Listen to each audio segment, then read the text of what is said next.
அரண்மனையில சாப்பிடுற வாய்ப்பு கிடைச்சா உங்களுக்கு எப்படி இருக்கும்?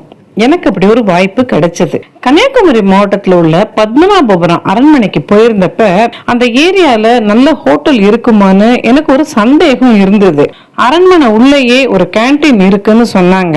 சரி, ஏதோ சுமாரா இருக்கும் அப்படின்னு நினைச்சிட்டு போன எனக்கு அந்த கேண்டீன்ல ஒரு இன்ப அதிர்ச்சி காத்துட்டு இருந்தது.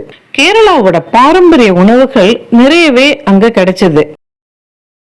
நான் இலையப்பமும் பழம் பொரியும் சாப்பிட்டேன்.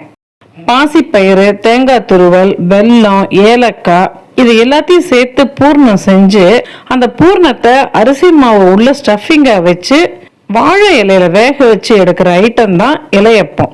இத இலை அடை அப்படின்னு சில இடங்கள்ல சொல்றாங்க. நேந்திரம் பழத்துல செய்யற பஜ்ஜி தான் பழம்பொரி. இலையப்பமும் பழம்பொரியும் கன்னியாகுமரி ஏரியாவில் ரொம்பவே ஃபேமஸ். பெரிய ஹோட்டல் உணவுகள்ல கிடைக்காத ஒரு மன திருப்தி பத்மநாபபுரம் அரண்மனை கேண்டீன் உணவுல எனக்கு கிடைச்சது. பின்ன அரண்மனை சாப்பாடுன்னு சும்மாவா?